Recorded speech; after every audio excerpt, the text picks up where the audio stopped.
we're probably I would say 97%, 9% or whatever you want to have, African American. And if I see anything wrong, it is my responsibility as a shop steward, as a leader on our side of the deal to call it out. I can't allow something that I know is not right and not just to continue to go on. I have to call this stuff out. Even if the guys out here with me in the field may not understand it.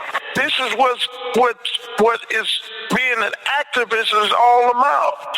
Sometimes you get the short end of the stick, but do you give up? Do you give up? No, you do not give up. Because justice has to be served. Justice has to be achieved. So I have a right to voice my opinion based on that. I have been doing this type of work for 45 years. I'm a young man still. Okay? I've been doing this a long time. And I know what safety looks like. I know what being fair looks like. I know what injustices look like. And I know what racism looks like. Now here it is. We're talking about pre-pandemic all the way up to right now. The company has been doing some racist stuff. And me being a black man, why is it so hard for us to get a just salary? But I know right now what I'm earning is unjust. How can you justify that? Because a man is standing up on what he feels and knows that is unjust, and then you turn around and then you cut this man's pay. Is that right? Is that just? That's an injustice.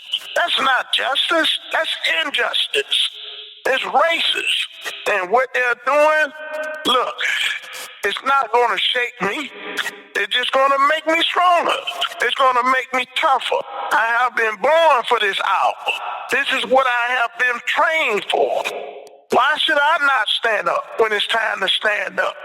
And I think that it should be called out that we are essential workers because the hygiene of this country depends on those who come out and clean up the mess. Clean up all and everything that has been left over, that been cast away and everything like that. Somebody have to pick it up. So why not recognize us? This pandemic has exposed public service's true colors like never before, and the overall unfair treatment of black workers at our public services extends beyond just Georgia. Let us never forget that Dr. King was assassinated while supporting striking black sanitation workers in April of '68. More than 50 years later, not much has changed. We are still fighting for safety and respect for sanitation workers. We're still fighting for justice.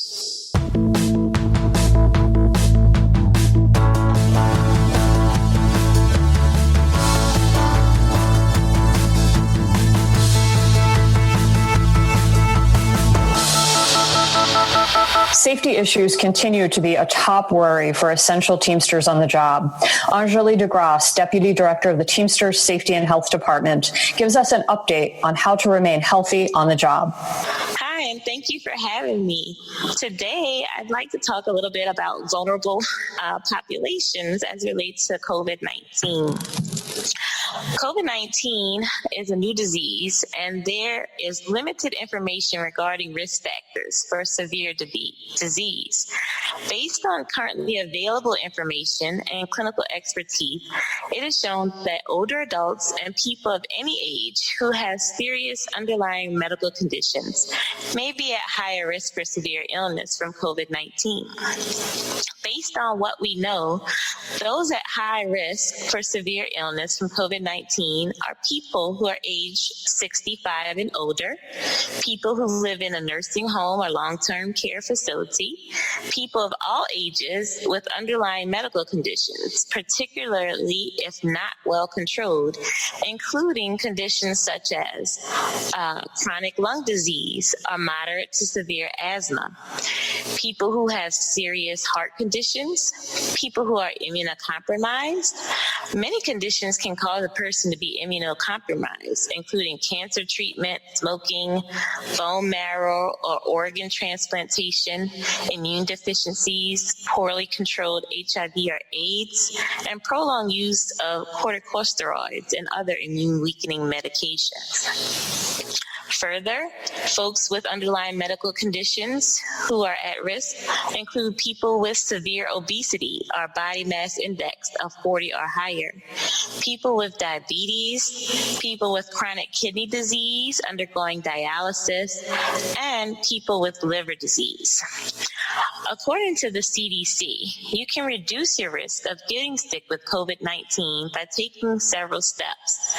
Continue your medications and do not change your treatment plan without first talking to your doctor. Have at least a 2-week supply of prescription and non-prescription medications on hand. Talk to your healthcare provider about whether your vaccinations are up to date.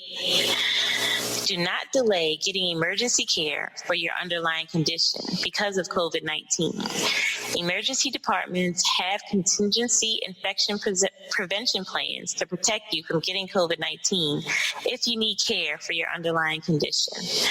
Call your health provider if you have any concerns about your underlying medical condition, or if you get sick and think you may have COVID-19, or if you need emergency help, of course, dial 911. Regarding vulnerable populations and working, according to the Job Accommodation Network, there are several reasonable accommodations that could be protected under the Americans with Disability Act. To be eligible to receive a workplace accommodation under the federal ADA, or Americans with Disability Act, an individual must have an actual or a record of a disability as defined by the ADA Amendments Act. Also, there must be some connection between the impairment and specific need for accommodation. For example, the individual might have an underlying impairment and limitation that, if infected with coronavirus, would lead to serious complications. There is no comprehensive list of such impairments, but individuals with heart disease, diabetes, lung disease, or asthma, a weakened immune system, kidney disease, cirrhosis, etc., are considered at higher risk for developing serious complications, according to the CDC. Coronavirus alone may not be considered a disability under the Americans with Disability Act due to the illness being transitory and having limited impact on major life activities in ordinary circumstances. Further, according to the Job Accommodation Network, people 65 years and older and women who are pregnant are also at higher risk for developing accommodations from coronavirus, but will not qualify to receive accommodations under the ADA solely on the basis of age or ordinary pregnancy. Employers receiving accommodation requests from employees in these higher risk groups will need to consider their responsibilities under state and local requirements, the Federal Pregnancy Discrimination Act, and Occupational Safety and Health Administration, or OSHA, requirements. Caregivers of individuals with disabilities are not entitled to receive workplace reasonable accommodations under the federal ADA, but may be entitled to leave under the Federal Family and Medical Leave Act, or FMLA, or the recently passed Federal Families First Coronavirus Response Act. However, keep in mind, as of today, the Families First Act only applies to employers who employ less than 500 employees. OSHA recently published a guidance on preparing workplaces for COVID-19 that outlines steps employers can take to protect their workforce from occupational exposure to coronavirus. These protections will help reduce the spread of the coronavirus and can lend extra protection to those vulnerable populations who may not necessarily qualify for an ADA accommodation, but would need extra precautions. Those controls include following the hierarchy of controls, installing physical barriers as an engineering control, having administrative policies that require physical distancing that lend to staggered work shifts, and also ensuring that folks wear proper personal protective equipment if needed, and or the minimum of a face covering as required by a lot of public health departments in the U.S.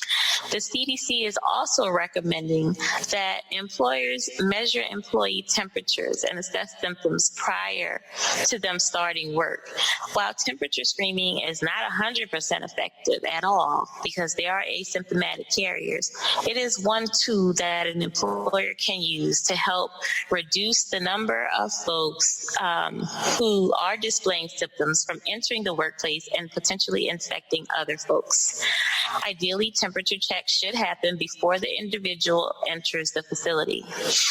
Further, CDC recommends regular monitoring of employees. As long as the employee doesn't have a temperature or symptoms, they should self-monitor under the supervision of their employer's occupational health program. Wearing a mask. Employees could wear face coverings at all times while in the workplace to protect themselves from potentially spreading the larger droplets to their coworkers. If you have been in an area where you were exposed to a sick worker, the CDC allows folks to still remain on a job as long as they also wear a face covering for at least 14 days after exposure. Employers can issue face coverings or approve employees supplied cloth face coverings of their own. If you are a part of the vulnerable workplace population who still is required to come to work or cannot be away from work or cannot get an ADA accommodation, it's best that you are prudent and protect yourself by possibly wearing a more protective face covering. Your face covering should be made at least of 3 layers of high-density cotton material or quilter's cotton. Those are the more protective face coverings, although still not as effective as N95 mask.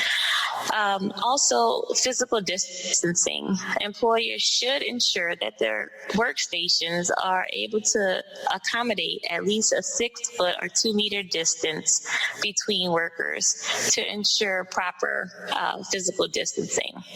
And of course, always, employers should provide cleaning stations and should have workspaces clean and disinfected on a regular schedule.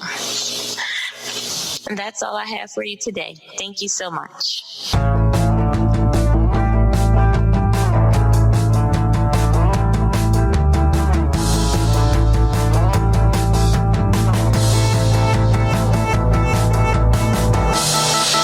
Thank you for listening to this episode of the Teamsters Podcast. The Teamsters want all of our members to stay safe and well in the days ahead. Keep an eye out for more episodes from America's strongest union. And be sure to check out www.teamster.org regularly for updates.